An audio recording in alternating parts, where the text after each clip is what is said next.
All right. So this is our first enrollment management and student success Wigs meeting for the new enrollment period. And we are really targeting a couple of things. Our main thing that we are targeting is graduation rates. And this is extremely important. Our graduation rates have declined steadily over the years, but not as much as enrollment. So that's probably a good thing in that regard. But our graduation rates in Monroe County are 18% below for higher education. Michigan as a whole, although associate degrees are 2% higher in Monroe, so that makes sense. So that kind of sets the stage for where we're going this semester, and each team will have 3 minutes to present what they're doing, and this should be a lot of fun. I'm looking forward to this semester. So I will unshare my screen and start with financial aid. Okay. Dr. Culler. I will share my screen. Okay, everybody should now be able to see a slide regarding FAFSA comparisons. Okay, so in the financial aid office, in regards to what my department is doing to help with our overall division WIG, is we are focusing on increasing the number of students who are going to be eligible to receive financial aid, because if students don't have to worry about how they're going to finance their education, then it's one more factor that encourages them and enables them to stay enrolled and meet the graduation requirement. So we are currently comparing FAFSA data year over year. Our goal is to increase our FAFSA completion rates by 5%. We are making very good progress from that. You can see that orange line there. That is our FAFSA completion so far for 2021-22. Compared to last year, we are ahead. We are also very focused on the new source of financial aid coming through the state of Michigan, which is the Reconnect program. This is the great program for our adult learners. We are currently tracking the number of Reconnect applications that we have are getting in. You can see that that number is increasing each week. We are making active outreach calls to all of the students on the roster, reminding them of upcoming summer enrollment. As soon as summer enrollment begins, we'll start breaking this down to take a look at how many students are new, how many are continuing, and how many are returning. One last point, it's an interesting difference that I wanted to point out. Everybody was aware of the Futures for Frontliners program we had in the winter that also helped many of our adult learners be able to re-engage or stay enrolled. And for Futures for Frontliners, when we looked at their FAFSA information, we saw that this is a group of students who are working, but it's great that we were able to give them gift aid instead of student loans. Really interesting with the Reconnect students, we're finding a much greater percentage, 56% of our Reconnect eligible students right now actually qualify for full Pell Grant. So Reconnect is reaching a much needier student population. That's fantastic. Thank you, Valerie. That's, wow. That says it all. Registrar.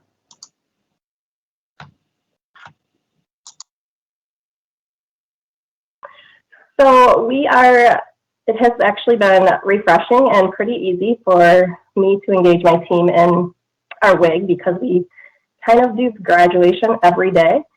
So our overall WIG is very similar, or our department WIG is very similar to the overall WIG of increasing graduation rates, as well as focusing on retention rates.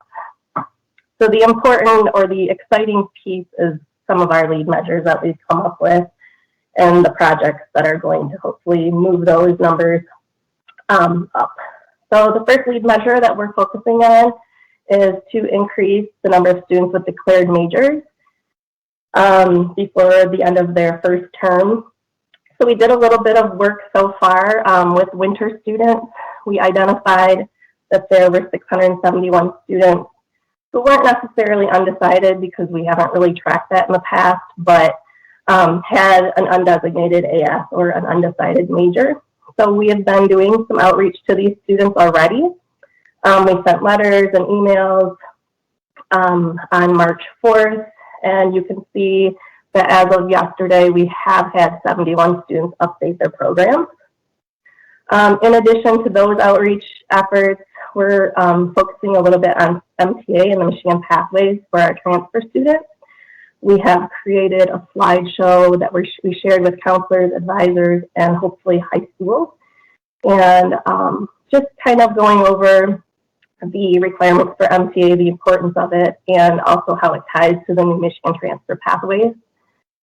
And I just submitted a proposal to the curriculum committee yesterday regarding the strategic tactics of aligning MTA to our general education and Associate of Science degree requirements.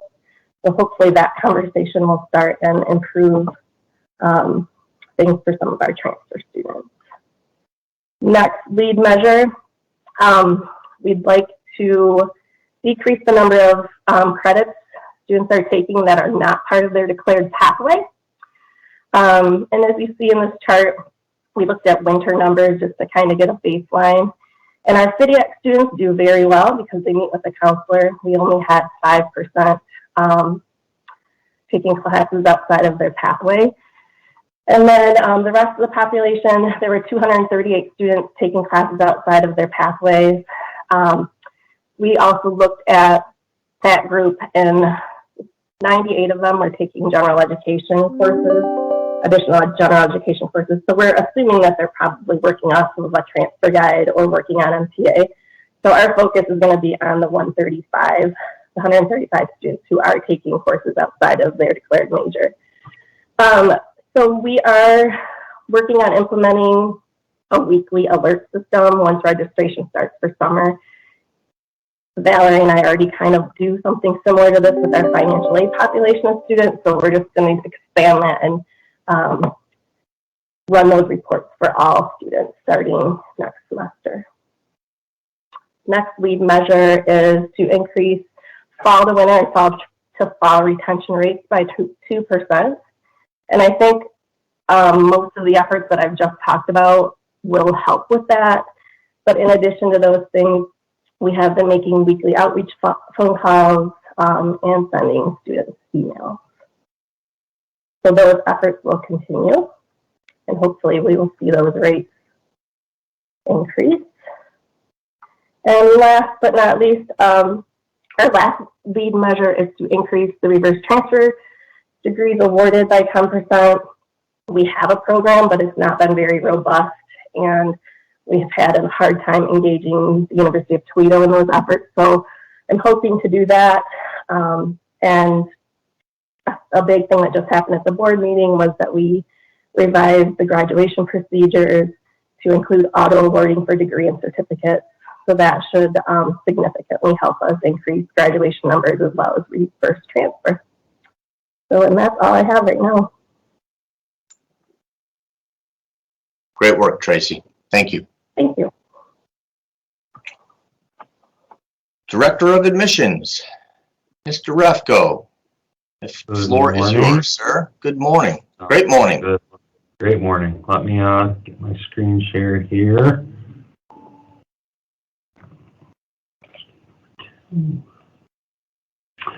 All right, so my slide should be up. So our admissions and guidance services, I listed our departmental wigs on the sidebar of increasing college enrollment for each semester of the 21-22 academic year by 2% when looking year over year, and then increasing our full-time enrollments during that same period by 2% year over year. Some of this data, as I mentioned with our lead indicators, over here on the side, a lot of this is to be determined and coming soon with our enrollment period starting up here, summer enrollment starting next week and fall enrollment starting the week of April 12th. So we'll be able to pull some good data, look at some weekly enrollment numbers and how that's in comparison to getting us towards our goal. One piece that I have been able to pull and have been tracking is our year-over-year applications, which is the graph that I have on our slide today. You'll see that when comparing it year over year, for our current year, we are up, which is a good sign. We're getting more applications compared to this time last year. You'll kind of see our spikes here early November when Futures for Frontliners came out. That kind of gave us a bump there, even though we were kind of trending higher at that time. But that definitely gave us a spike, and then you can see the spike during early February when Michigan Reconnect opened up. So we continue to see that increase in applications, which is a good sign for our student population to work with them and get them enrolled. As far as some of our outreach initiatives that I just wanted to touch on as well, we have had some of that coordinated outreach with both financial aid and the registrar's office, contacting Michigan Reconnect students, outreaching to Futures for Frontliner students who may not have enrolled in the winter semester to get them looking at both the summer or fall. And then same thing with our current student population. We want to make that push to them to retain them over to the next semester, enroll in the summer, let them know about fall registration upcoming here very quickly. One big piece for our office is we're looking at outreach for our high school senior population. It has been a little bit of a challenge this year working with that population, just based on some of the factors with COVID and schools going virtual and things like that. We are going to develop an outreach plan based on some student contact information that we received from the Michigan College Access Network database. Has a database of students with a majority of the schools in our county have opted in, gives us contact information, emails, addresses, phone numbers, so we can put together a communication plan to really make sure that we're catching all those high school seniors who may be interested in coming to Monroe County Community College in the fall, and making sure they're aware of the opportunity and get them in here, picking their programs and picking their classes to move forward. So that's everything that I had today. Well done. Thank you, Ryan. Thank you. Mr. Verkenis, Director of Marketing. Yes, Floor is yours. sir. So Ryan, those did you have a total figure of applications over last year, as I'm sharing here? It looked like it would be monstrous. Yeah, it's up quite a bit. I have running tallies by week. I haven't done a running tally by total, but it's up pretty significantly. Okay. It looked like it was up by about 500 even. Yeah. All right. So our wildly important goal is creating the high level of awareness of the Michigan Reconnect program with specifically the population we're looking at, age 25 and up, living in Monroe County, not having college degrees, and driving them to the webpage. That's our goal. That's where we stop in marketing communications, because we can't really go beyond that because we're not servicing the students. But so it's all about promotion for us, and what we wanted to do is increase the web traffic, basically the visitors to that Reconnect page on our website by 350% between February 15th and June 1. So that's our lag measure, of course. I didn't put the lead measures in here, but those are really weekly increases of 300 basically unique page views. So that's what we need to do to get there. So we're doing pretty well. There were 1,374 unique page views of that page when we launched it on the 26th of January through February 14th, and an increase of that number we'd need to get to 4,809. So where are we now? We are at 3,345. So we've pretty much increased that original number when we started just under a month ago, or over a month ago, by about 2,000 unique page views. And what a unique page view is actually a new person visiting the page. A page view is a little different. So the same visitor could view that page multiple times. So these are pretty much unique visitors to the Michigan Reconnect page. So we're doing really well. We've really only got to get another 1,500 to get there, and we've got we've got all of April and all of May, and we did 2,000 in 1 month. Although I will say, once we get into the tactics, that you'll see that we had some things in there that really, really worked and didn't. So you asked what worked and what didn't. Here's all of the things that we're doing. A number of these have come from our weekly Wigs sessions with the staff. So our staff is all on board that this is a major goal. The current students' email really worked well. some of the things like the signage and the banners, you can't really tell because they're up for a long period of time. You can't really tell whether there's a spike, and I don't really have measurables as to how they work. The TV show, obviously, not directly measurable. The social media, we're seeing that that's really working well. I could pull statistics on all of the things that I'm telling you that are working well, but you said you wanted it to be 3 minutes. I could probably talk for an hour if I had to. The email blasts, we're still working with Ryan on when to send those and what lists to send to. Main banners on websites, ad call outs. A lot of these are from our Wig sessions too, because a lot of it was pre-planned, but we're just adding to it. Media pitches, I can measure those somewhat through our Cision PR. The thing that worked the best was the email blast that we did to a purchase list of 50,000 adults 25 plus with no college degrees.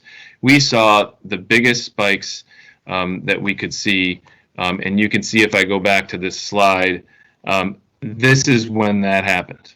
This was that email, and then the email back to the opens. These spikes here were from a direct mail postcard, and what that tells us is, yeah, direct mail is a little less valuable when it comes to driving someone to a web address. Anything printed, anything that's not taking them right there when they're in the application is not as effective.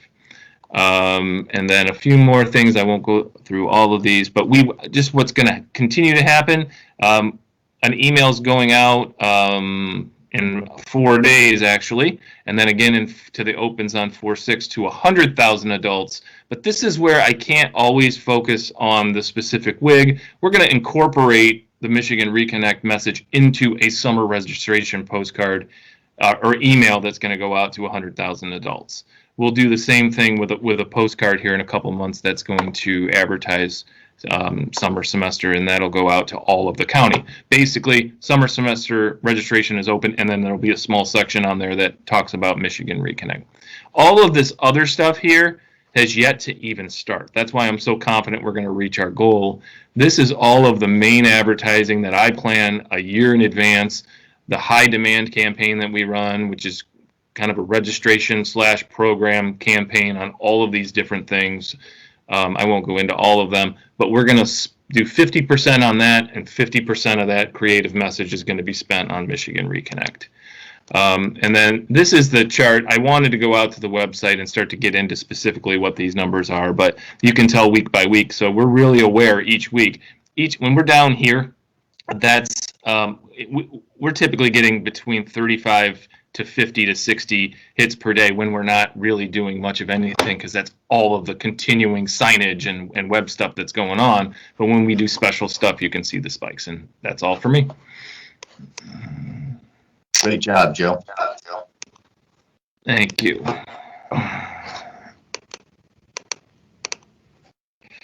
All right.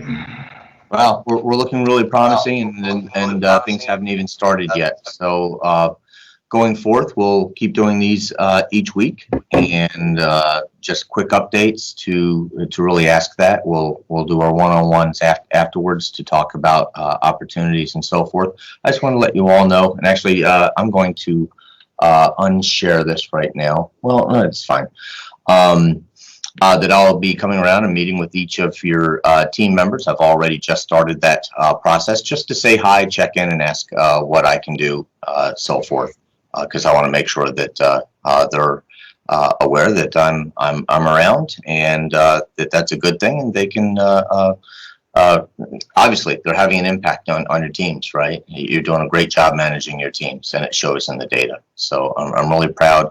Also, stop by if you would, and tell Kessie hello and congratulations, as she has come on full time through the end of this semester, and so there's more to come on budget issues and so forth in regards to stuff like that. So that will be coming shortly. Anything else for this particular meeting? Otherwise, I'll take it off recording and we can continue to talk about specifics a little bit. Well done, team. I'm really proud of you.